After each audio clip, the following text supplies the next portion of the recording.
Everyone thought she was just a nurse, until the FBI asked for her call sign. "We're blind!" Agent Miller slammed the cruiser hood. The tactical command center outside St. Jude's was chaotic. SWAT was stacked, but C4 wired to the elevators kept them frozen. An analyst sprinted over, tablet shaking. "Sir, we found a burner signal from the trauma ward. Military-grade encryption. It just says, 'Sit tight. I have the package.'" Miller froze, staring at the digital signature. The blood drained from his face. "That's impossible," he whispered. "Get the director." "Sir, who is it?"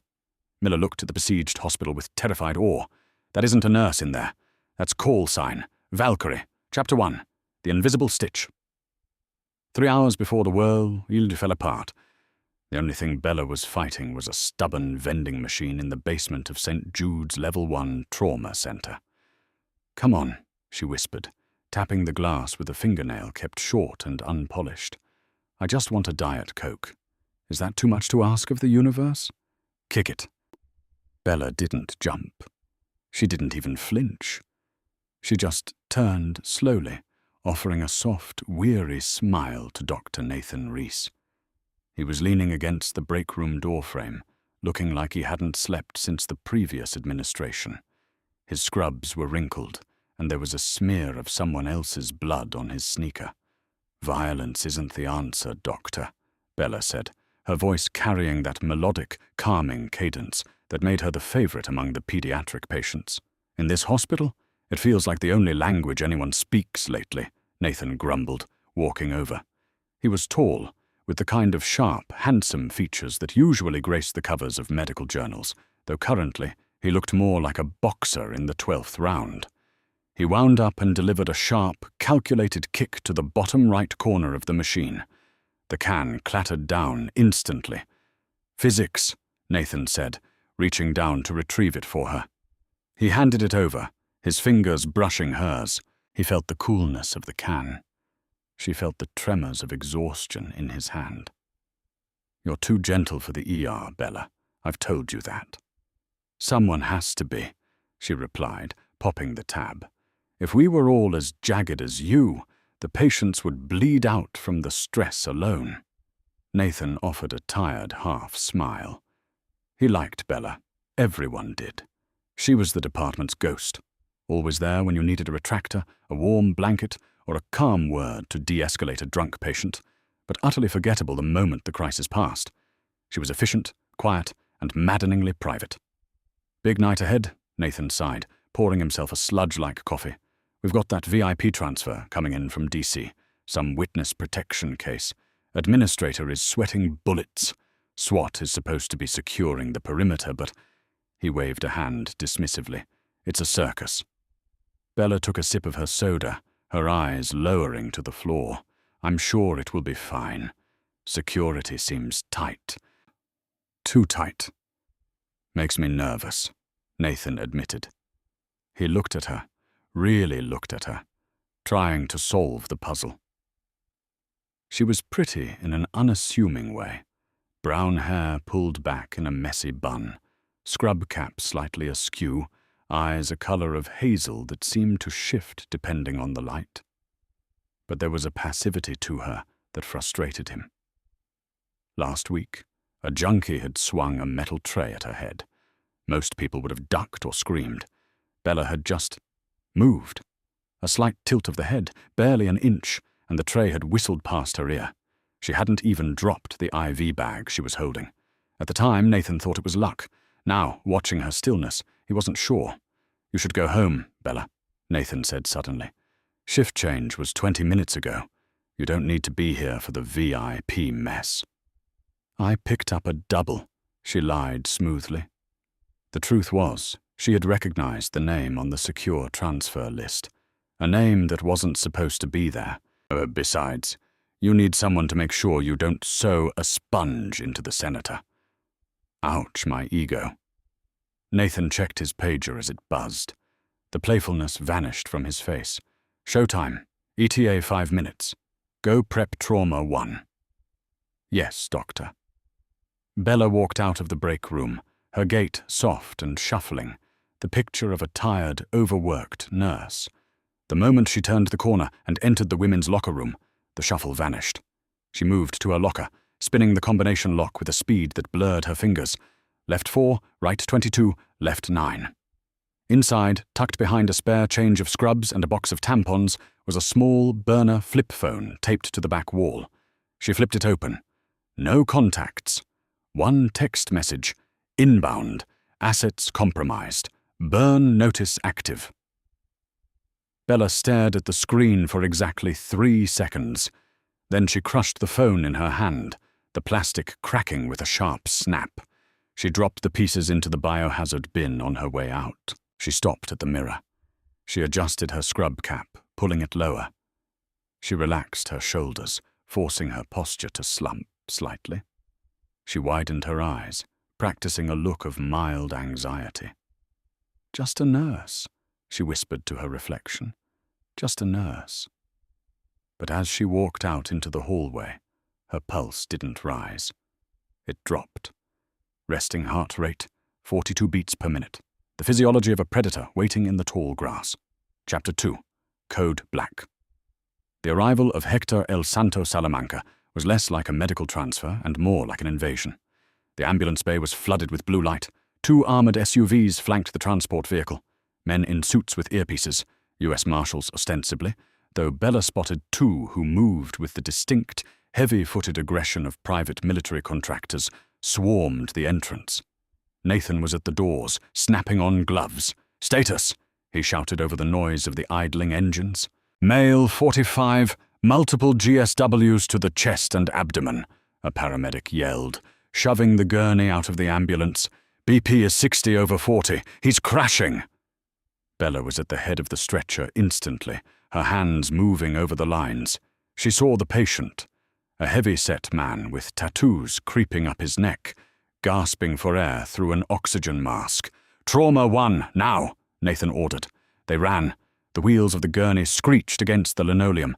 Bella steered with one hand, adjusting the flow of the saline drip with the other, weaving them through the corridor with impossible precision. "Clear the halls," Nathan bellowed. They burst into Trauma 1. The room was a sterile fortress of chrome and light. Nathan immediately went to work, cutting away the patient's blood-soaked shirt. "Bella, get me 2 units of ONEG on the rapid infuser. Jenkins, intubation kit. Now!" Bella moved to the warming fridge. As she grabbed the blood bags, her eyes darted to the observation window. 3 of the marshals were standing guard outside the trauma room doors. Something was wrong. She returned to the bedside, spiking the blood bag. "Pressure is dropping, doctor. He's in V-fib." "Charging paddles. Clear!" Nathan yelled. The body on the table jolted. "Again, clear!" As Nathan worked to save the life of a man who had likely ended hundreds of others, Bella watched the reflection in the glass cabinet door. Behind her, inside the trauma room, one of the suit-wearing men had entered. He wasn't looking at the patient. He was looking at the vents. He was counting the exits. He reached into his jacket. He wasn't reaching for a badge. Click. The sound was subtle, the heavy magnetic thud of the hospital's blast doors engaging. But it shouldn't have happened. That was the lockdown protocol. Then the lights died. Total darkness swallowed the room, followed instantly by the red wash of emergency mood lighting and the chaotic beeping of battery-operated monitors. "What the hell?" Nathan shouted, looking up from the chest cavity. "I need light. Get the generator online, fully." "Power failure across the grid," the man in the suit said calmly. Too calmly. Bella froze. She recognized the tone. It was the tone of someone executing a timeline. "Who are you?" Nathan asked, squinting through the gloom at the man. "You need to step out. This is a sterile field." The man drew a suppressed pistol. "Step away from the patient, doctor." Nathan blinked, his brain unable to process the image. "Excuse me? I said step away, or I put a bullet in your knee." The room went silent, save for the rhythmic whoosh hiss of the ventilator. The nurses and residents froze, terror radiating off them in waves. Nathan held his hands up, his surgical gloves slick with blood. "Okay," Nathan said, his voice shaking. Okay, just calm down. We're just trying to help him. We don't want him helped, the gunman said. He raised the weapon, aiming it at the unconscious patient's head. We want him finished. Bella stood on the other side of the gurney, the rapid infuser between her and the gunman. She calculated the distance. 8 feet. Obstruction, IV pole, target status, hostile, focused on primary objective, patient. Secondary awareness, low, medical staff deemed non-threats. She looked at Nathan. He was terrified. He was going to try to be a hero. She could see it in the tension of his jaw. He was going to lunge, and he was going to die. Don't do it, Nathan, she begged silently. Hey, Nathan shouted. Stepping forward, you can't! The gunman shifted his aim from the patient to Nathan's chest with casual fluidity. Bella didn't think. She didn't plan. The mask didn't just slip. It shattered. Her right hand snatched a heavy stainless steel surgical tray off the Mayo stand. In one motion, she frisbeed it across the room. It wasn't a clumsy throw. It was a projectile. The edge of the tray struck the gunman in the throat. He gurgled, stumbling back, the gun discharging wildly into the ceiling. Down! Bella screamed, a voice of command that had never once been heard in the pediatric ward. She didn't cower. She vaulted over the gurney. Chapter 3. The Wolf in the Ward. Nathan hit the floor, covering his head as plaster rained down from the ceiling shot. His ears were ringing. He expected screams. He expected the sound of the gunman finishing them all off. Instead, he heard a sickening crunch, the sound of bone hitting metal, followed by a heavy thud. Nathan scrambled backward, sliding in a pool of saline and blood until his back hit the cabinets. He looked up. The gunman was on the floor, unconscious, his nose shattered, the pistol lying 3 feet away. And Bella. Bella was standing over him. She wasn't shaking. She wasn't crying. She was checking the man's carotid artery with 2 fingers, her expression completely blank. Bella?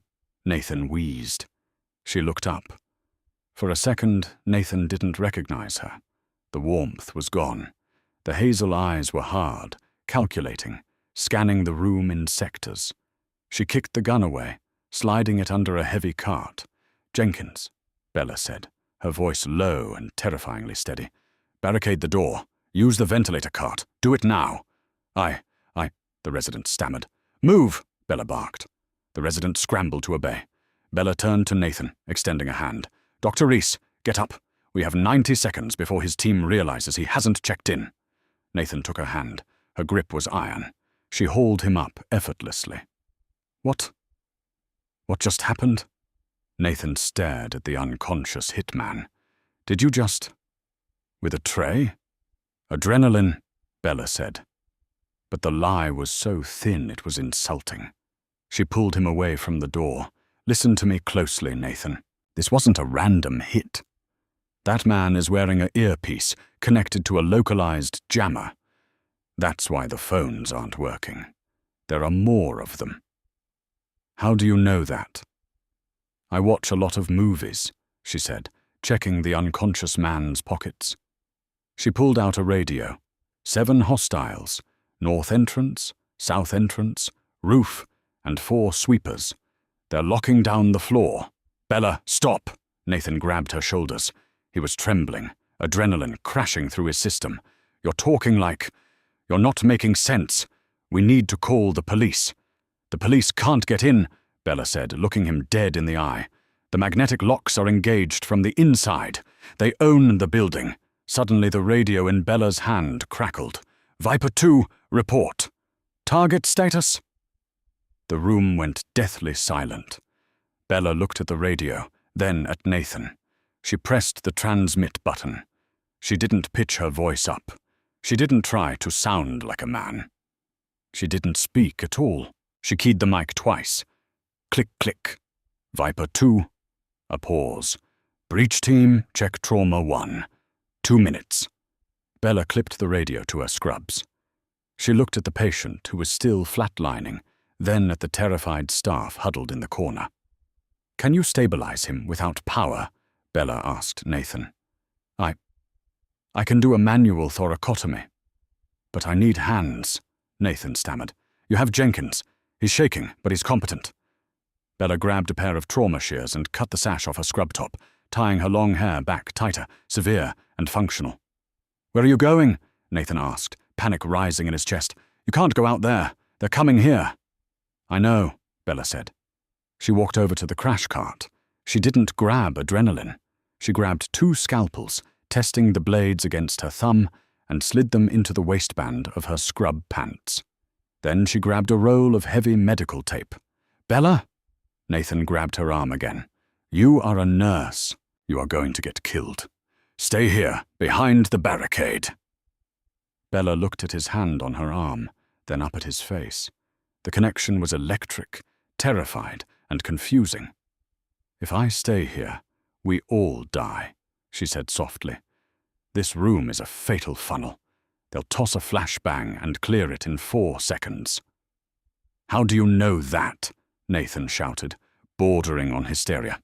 She stepped in close to him. He could smell her scent, vanilla and antiseptic, but under it, the metallic tang of fear, not hers, his. She reached up and touched his cheek. Her hand was warm. "Nathan, do you trust me? I don't even know who you are right now," he whispered. "Good," she said. "Keep it that way. It's safer." She turned to the door. "I'm going to turn the lights back on. Keep the patient alive. If anyone tries to come through that door who isn't me, use the defibrillator." "Bella?" She didn't look back. She hit the release on the side door, the one leading to the clean supply corridor, and slipped into the darkness. Nathan stared at the empty space where she had been. He looked down at the unconscious hitman with the crushed windpipe. "Who the hell is she?" Jenkins whispered from the corner. Nathan swallowed hard. "I have no idea." Outside in the hallway, the shadows seemed to embrace Bella. She moved silently, her breathing rhythmic. She reached up and tapped her ear, a reflex from a life she had buried 3 years ago. No earpiece. Just silence. "Okay," she whispered to the dark corridor. "Playtime is over." She broke into a run, her footsteps making no sound on the polished floor. The wolf was loose in the ward. Chapter 4. Magnetic North. The hospital was a different creature in the dark. Without the sterile hum of fluorescent lights and air filtration, it felt organic, heavy, and suffocating. Bella moved through the radiology corridor like smoke. Her nursing clogs, usually squeaky on the polished linoleum, were silent. She had rolled her weight to the outside of her feet, a habit drilled into her during SEER training a lifetime ago. She pressed herself into the alcove of the MRI suite's control room. Through the shatterproof glass, she saw the silhouette of 2 men moving down the hallway.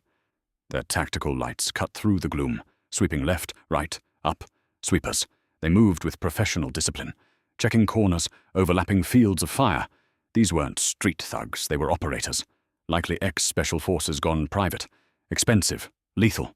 Bella touched the scalpels tucked into her waistband. 2 blades, 2 targets. Bad math. She needed an equalizer. Her eyes darted to the heavy door of MRI Room 3. The machine inside, a 3 Tesla beast, was a superconductor.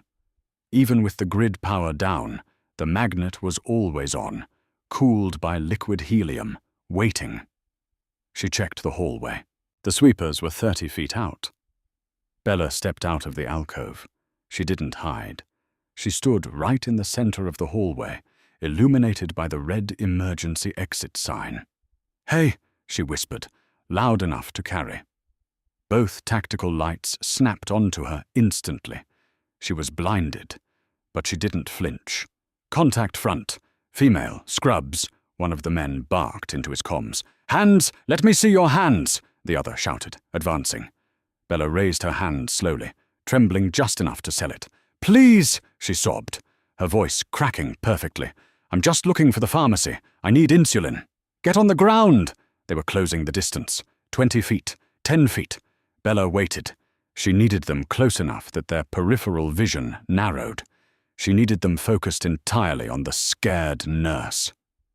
When they were 5 feet away, the lead man lowered his rifle slightly, reaching for zip ties. "Turn around, knees, now!" Bella turned, but she didn't drop to her knees. She kicked the door to MRI Room 3 open. "Clear!" she screamed. Not a plea, but a warning to herself. She dove to the right, behind the lead-lined doorframe. The two mercenaries, reacting on instinct, swung their weapons towards the open door. The laws of physics took over. The 3 Tesla magnet didn't care about training or rank. It only cared about ferromagnetic metal. The assault rifles in the men's hands were suddenly ripped forward with thousands of pounds of force. The lead man screamed as his weapon was yanked from his grip, the strap catching his neck and dragging him violently towards the bore of the machine. The second man, holding his pistol with 2 hands, was pulled off his feet, flying through the air like a rag doll. Clang! The sound was deafening, metal slamming into the machine with the force of a car crash. Bella didn't hesitate. She stepped into the room. The men were pinned against the machine, struggling against the crushing magnetic weight of their own gear. Magazines, belt buckles, radios, sidearms. They were flies stuck on a very expensive flypaper. The second man tried to reach for a ceramic knife in his boot. Bella stepped inside the magnetic field's outer rim.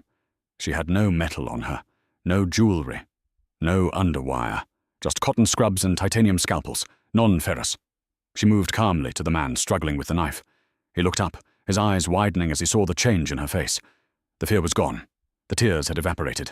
"Who are you?" he wheezed, pinned by his own tactical vest. Bella leaned down. She didn't whisper. She spoke with the flat, terrifying authority of a judge passing sentence. "I'm the adverse event." She struck. Precise, surgical. A vagus nerve strike that dropped his blood pressure to 0 in seconds. He went limp. She turned to the second man, the one choked by his rifle strap. He was clawing at his throat, his face purple. Bella reached out and unclipped the strap. He gasped, sucking in air. But the magnet held his rifle, and him, firmly against the casing. "The encryption key for your comms," Bella said, holding a scalpel to his femoral artery. "And the frequency for the leader, now." "Go to hell," he spat. Bella didn't blink. "I've been. It's overrated. The code. Or I bleed you out right here, and the magnet pulls the iron out of your blood while you die." It was a medical impossibility. A bluff, but the man was terrified. Pinned to a humming monolith in the dark. "Alpha 9 Zulu," he gasped. "Channel 4. Thank you." Bella reached into his vest, pulled out a flashbang, and then, with a quick, merciful chop to the carotid, put him to sleep. She walked out of the MRI room, closing the heavy door on the 2 unconscious men stuck to the $1 million magnet. She checked her pulse. 45 beats per minute. She picked up the encrypted radio she had taken from the first man. She adjusted the earpiece. "Check in. Team 2, report." Bella pressed the transmit button. "Team 2 is, indisposed," she said, her voice cool and unrecognizable. "I suggest you leave my hospital." There was a pause on the line. A long, heavy silence. "Who is this?" a deep, accented voice asked. "The leader." "The triage nurse," Bella said, "and I've just categorized you all as black tags. Expectant. Deceased." She crushed the earpiece and vanished back into the shadows. Chapter 5. The File. Outside the hospital, the situation was degrading rapidly. Special Agent Miller was pacing inside the mobile command truck, staring at the blueprints of St. Jude's. The thermal imaging was useless. The attackers had deployed thermal blankets or flooded the HVAC with cold air. The building was a black box. "Sir?" The intelligence analyst, a young woman named Sato, waved him over. "I got a hit on the encryption signature from the burner ping." "Who is it? CIA? NSA?" "Neither," Sato said, typing furiously. "It bounced through 3 satellites, one in Tel Aviv, one in Singapore, and one that doesn't officially exist." Miller leaned in. "Show me." Sato brought up a file. It was heavily redacted. Black bars covered 90% of the text. No photo, no current address. "The signature belongs to a ghost program," Sato said, her voice hushed. "Joint Special Operations Command. Task Force 121. The unit was disbanded 3 years ago after a botched extraction in Yemen." Miller read the few words that weren't blacked out. Subject: Thorn, Isabella. Role: Pararescue. Intelligence: Call sign: Valkyrie. Status: killed in action. She's dead, Miller said, confused. She died in the crash. Look at the appendix, Sato pointed. There was no body recovered. Just a dog tag. Miller stared at the screen. He thought about the message. Sit tight. I have the package. She didn't die, Miller realized, a chill running down his spine. She went dark. She's been hiding in plain sight. Agent Miller, Sato asked, looking at the hospital. If she's JSOC, is she on our side? Miller looked at the towering building, now a fortress held by unknown mercenaries. If she's who I think she is, Miller said grimly, she's not on anyone's side. She's a force of nature. God help whoever is in there with her. Inside Trauma 1, the air was getting stale. Dr. Nathan Reese was manually bagging the patient, squeezing the ambu bag with a rhythmic, tiring motion. Squeeze, release, squeeze, release. How's the pressure? He asked Jenkins. Stabilized somehow, Jenkins whispered, shining a penlight on the battery-powered monitor. Dr. Reese, that nurse. Bella. Did you know? Know what? That she could do that? Jenkins gestured to the unconscious gunman tied up with medical tape in the corner. No, Nathan said. I didn't. He looked at the door Bella had exited. He felt a gnawing anxiety in his gut. He had worked with her for 2 years. They had shared shitty cafeteria coffee. She had cried when they lost the Evans kid last month. She was gentle. She was kind. And she had just crushed a man's larynx with a surgical tray without blinking. Who are you, Bella? Suddenly the patient on the table groaned. Hector Salamanca's eyes fluttered open. He was groggy, heavily sedated, but conscious. Nathan leaned in. Mr. Salamanca, can you hear me? You're in the hospital. Salamanca's eyes darted around the dark room, landing on Nathan. He grabbed Nathan's wrist with surprising strength. His hand was sticky with blood. She, Salamanca rasped. Is she here? Who? Nathan asked. The police? No, Salamanca wheezed. A grim smile touched his lips, staining his teeth red. The angel. The one. The cartel. Fears. Nathan frowned. I don't know who you're talking about. Valkyrie, Salamanca whispered. I saw her face before I passed out. The nurse. Nathan froze. She's not here to save me, Doctor. Salamanca chuckled, a wet, rattling sound. She's here to make sure I don't talk. The realization hit Nathan like a physical blow. Bella hadn't picked up the double shift to help. She had picked it up to be close to him. Was she an assassin? Before Nathan could process it, a heavy thud shook the main doors of the trauma room. Then another. Breach! Jenkins screamed. Get down! Nathan yelled, throwing himself over the patient. Sparks showered from the door hinges as a thermal lance cut through the metal. The locking mechanism melted into slag. The doors were kicked open. 4 men in heavy tactical armor poured into the room, weapons raised. Laser sights swept through the darkness, cutting through the dust and smoke. Clear left, clear right. Secure the target. Nathan raised his hands, shielding his eyes from the blinding tactical lights. Don't shoot. We're medical staff. The leader of the team, a massive man wearing a ballistic mask, stepped forward. He pistol-whipped Jenkins without breaking stride, sending the resident crumbling to the floor. Secure the package, the leader ordered. 2 men grabbed the gurney, shoving Nathan aside. The leader grabbed Nathan by the throat, lifting him off his feet. Where is she? The leader growled. Where is Viper 2? And where is the woman? Nathan clawed at the gloved hand, crushing his windpipe. He couldn't breathe. He couldn't speak. Talk, doctor, the leader said, pressing the barrel of a gun into Nathan's temple, or I start executing your staff, one by one. Nathan gasped, his vision spotting. He didn't know where Bella was, and for the first time in his life he prayed she was far, far away. Then the lights flickered. Not the emergency lights, the main lights. The overhead halogens blazed to life with blinding intensity, instantly overloaded. The speakers in the ceiling crackled. "Code Blue, Trauma 1, a voice announced. Her voice. "Code Blue." The leader dropped Nathan, spinning toward the door. "Ambush!" Chapter 6. Surgical Precision. The lights didn't just turn on, they exploded. Bella had rigged the breaker box in the adjacent electrical closet. She had bypassed the fuses. When she threw the switch, the surge blew every bulb in the trauma bay, showering the mercenaries in a rain of hot glass and sparks. In the chaos, Bella moved.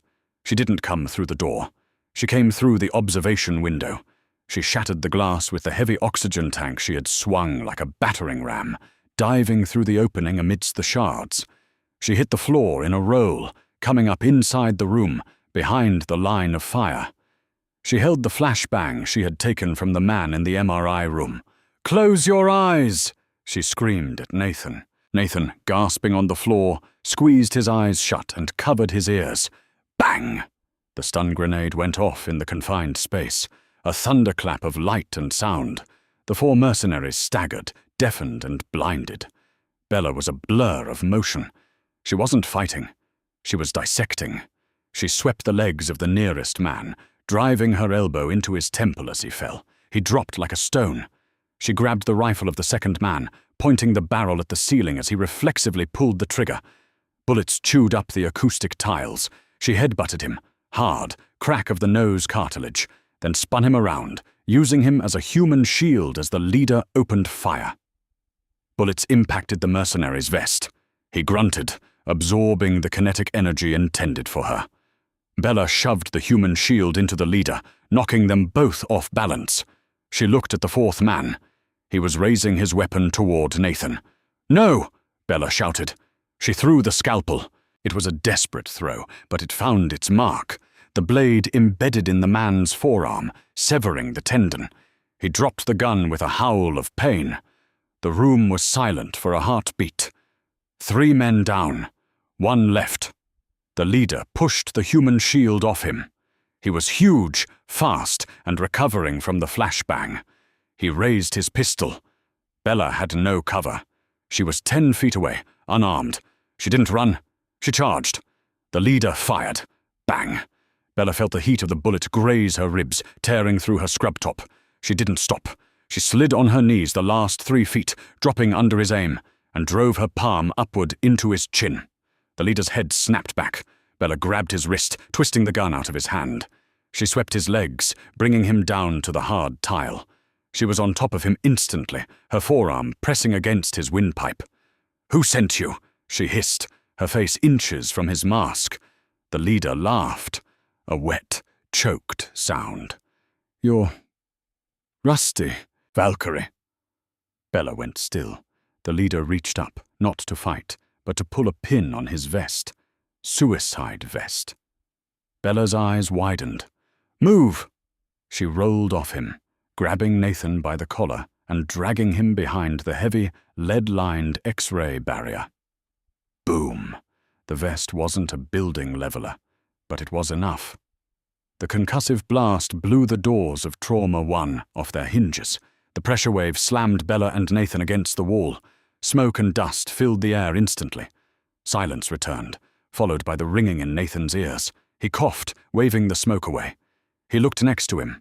Bella was slumped against the wall. Blood was soaking through the side of her scrubs. Her face was pale, covered in soot. "Bella!" Nathan scrambled over to her. "You're hit!" She opened her eyes. They were hazy. She touched her side, looking at her bloody fingers. "Just a graze," she winced. "I've had worse." Nathan quickly pressed a gauze pad against the wound. You just took out a hit squad, with a scalpel and a flashbang." Bella let out a shaky breath. "I told you I watch a lot of movies." "Stop lying to me," Nathan snapped, his voice cracking with emotion. "Salamanca told me. He called you Valkyrie. He said you're here to kill him." Bella looked at the unconscious, and now very deaf, Salamanca on the gurney, then back at Nathan. The vulnerability in her eyes hardened into resolve. "He's wrong," Bella said quietly. I'm not here to kill him, Nathan. She struggled to her feet, using the wall for support. I'm here to use him as bait. Bait for what? Bella looked towards the shattered doors of the trauma room. For the man who killed my family, she said, and he's coming up the elevator right now. Chapter 7. The Devil in the Elevator. The silence following the explosion wasn't empty. It was heavy, suffocating, pressing against their eardrums like deep water. The air in the trauma bay tasted of pulverized drywall, copper blood, and the electric tang of ozone. Bella checked her weapon, the pistol she had twisted from the leader's grip. She ejected the magazine, checking the load with a thumb that was slick with her own blood. 7 rounds, 1 in the chamber. Nathan, she said. Her voice was tight, corded with pain, but terrifyingly steady. We need to move Salamanca, now. Nathan was staring at the shattered remains of the blast doors, his mind struggling to bridge the gap between the woman who shared his lunch breaks and the soldier standing before him. You said he is coming. Who is he? Bella grabbed the head of the gurney, unlocking the wheels with a sharp kick. His name is Silas Vane. The intelligence community calls him the Architect.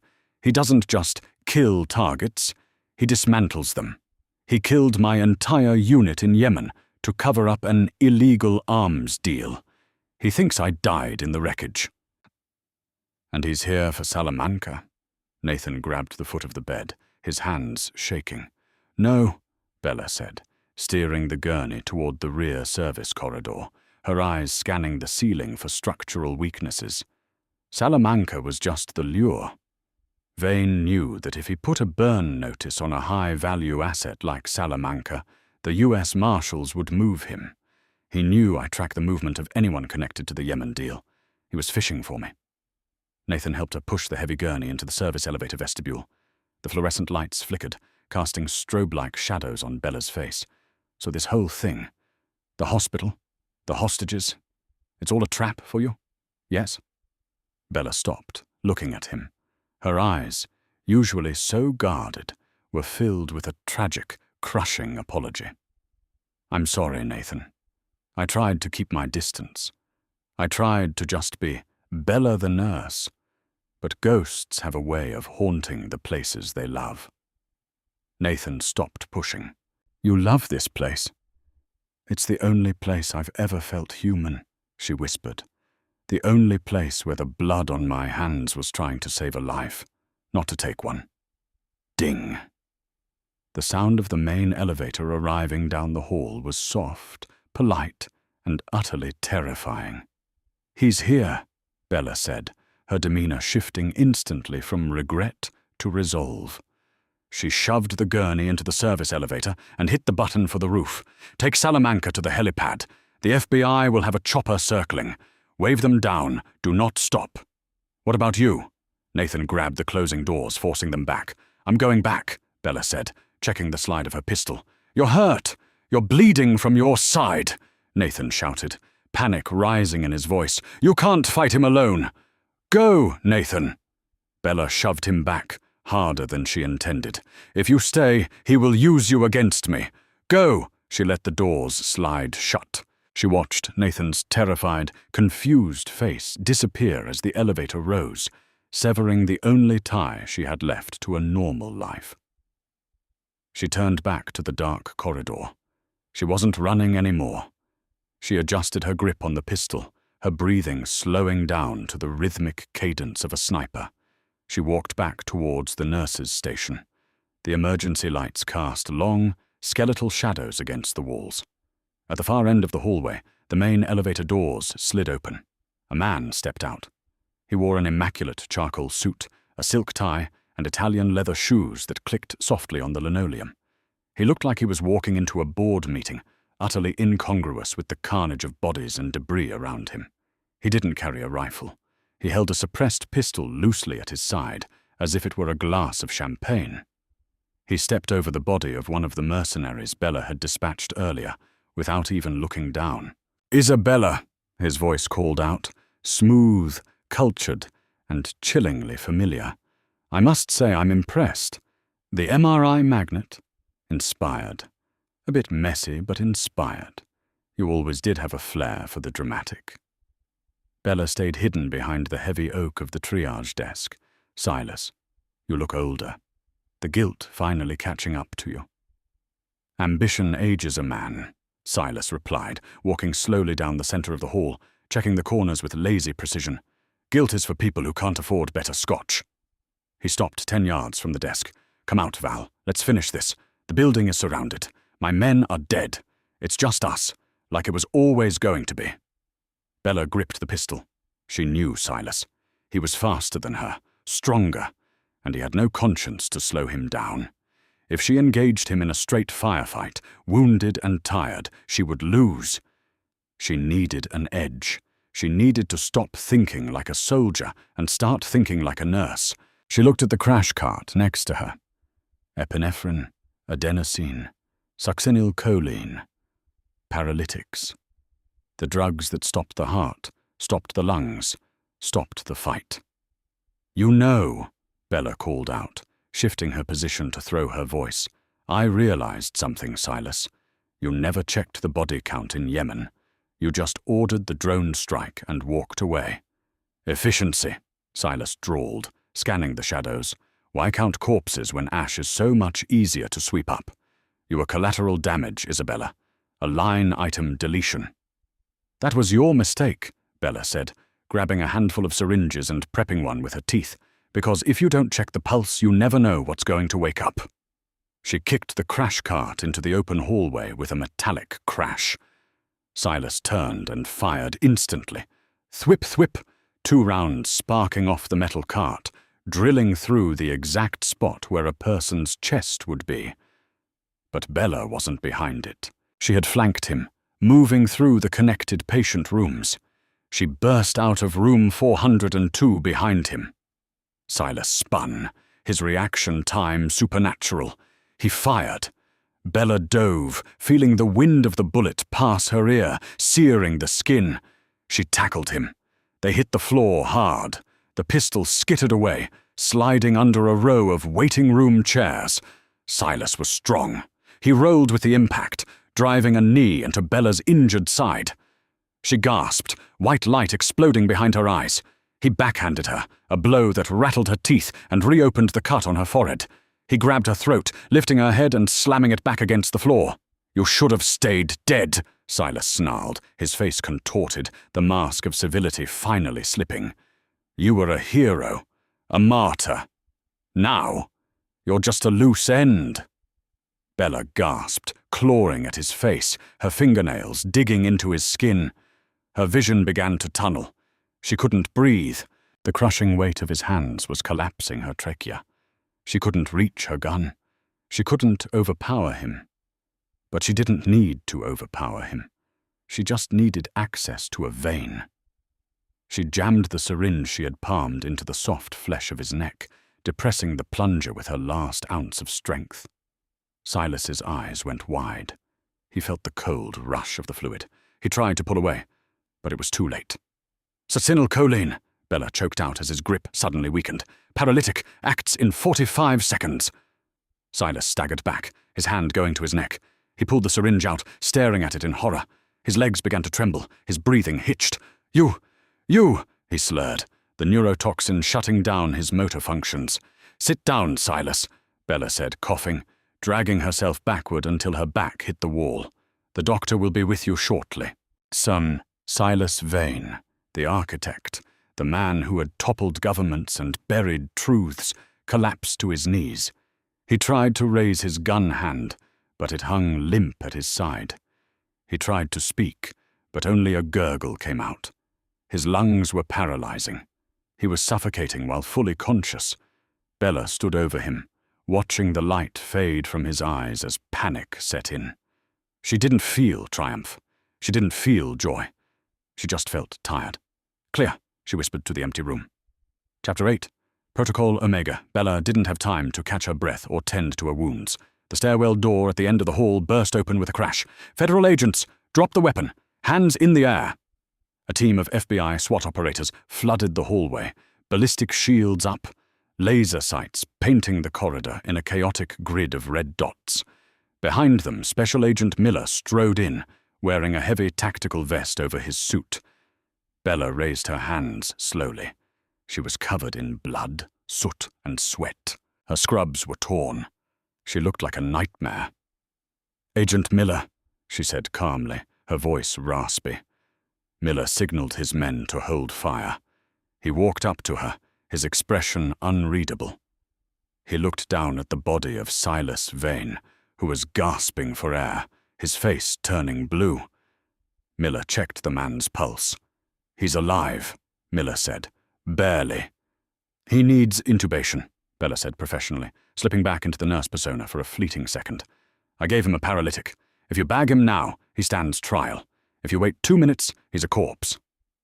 Miller looked at her, then down at the man who had caused so much destruction. "And which do you prefer?" "I prefer justice," Bella said softly, "even for monsters. If he dies, the secrets die with him."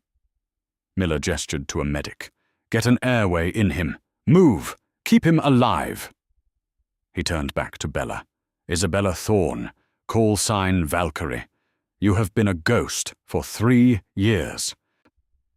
"I was retired," she said wryly, wincing as she shifted her weight. "You just destroyed a federal building, hospitalized a senator, and killed 6 mercenaries," Miller said. "That's a hell of a retirement party." "They were going to kill everyone on this floor," Bella said. "I did what I had to do. You have the logs. You know he initiated this." "I know," Miller said softly. "We have the comms. We know Vane set this up.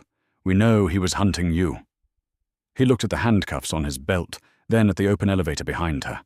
He looked at his men who were busy securing Silas. "The director wants you in a dark hole, Thorne. They want to dissect everything you know about Vane's operation in Yemen. They're calling it Protocol Omega. Total containment." "I know," Bella said. "That's why I'm not going with you." Miller stepped closer, lowering his voice. "I have 20 men here. You're wounded. You're unarmed. Don't make me give the order. I don't want to shoot a hero." "You won't," Bella said, meeting his eyes. "Why not?" "Because you have a daughter," Bella said. "Sophie, 7 years old. She has acute lymphoblastic leukemia. She's being treated at Walter Reed." Miller froze. The color drained from his face. How do you know that?" "Because I sent you the donor match file 6 months ago," Bella said. "Anonymous donor. Bone marrow registry match. That was me." Miller stared at her, his mouth slightly open. The shock warred with his duty. The realization hit him like a physical blow. The mystery donor who had saved his little girl's life stood before him, battered and bleeding. You were the donor," Miller whispered. "I keep tabs on the good guys, Miller," Bella said, a sad smile touching her lips. "She's going to be okay. Go be with her." Miller looked at his men. They were waiting for a command. He looked at the elevator. He looked at Bella. He saw the toll the night had taken on her. He saw the sacrifice. He reached up and tapped his radio. "All units, clear the north corridor. We have a potential explosive device triggered near the stairwell. Fall back to the perimeter. Now!" The SWAT team looked confused. "Sir, I said move," Miller barked. "Falling back. Clear the area." The agents scrambled, dragging Silas Vane's body with them. Miller stood alone with her for 1 second. "The roof," he whispered. "The chopper is yours. The pilot thinks he's extracting a witness. Go." Bella nodded once. "Thank you." She turned to run to the service elevator, but she stopped. Nathan was standing there. He had come back down. "I told you to leave," Bella said, her voice breaking. "I don't take orders from patients," Nathan said, walking over to her. He ignored Miller. He ignored the retreating SWAT team. He reached out and took Bella's hand. It was trembling. "You're leaving," he stated. It wasn't a question. It was a realization. "I have to," Bella said, tears finally spilling over, cutting clean tracks through the soot on her face. "If I stay, I put you all in danger. Vane has partners. This doesn't end tonight. I have to finish it." Nathan looked at her. The woman he had worked beside for 2 years, the woman who had saved his life 3 times in one night. He saw the bruises, the blood, the exhaustion, but mostly he saw the loneliness. "Will I ever see you again?" he asked, his voice rough. Bella squeezed his hand. She leaned in, pressing a soft, lingering kiss to his cheek. It was a goodbye, and it broke his heart. "If you're lucky," she whispered against his ear. "No." She pulled away, stepping into the elevator. "Goodbye, Nathan." The doors slid shut, severing the connection. Nathan stood in the ruined hallway, staring at the brushed steel. Miller walked up beside him. "You okay, Doc?" Miller asked. Nathan looked down at his hand. She had slipped something into it, a small, folded piece of paper. "Yeah," Nathan lied, closing his fist around the paper. "I'm fine.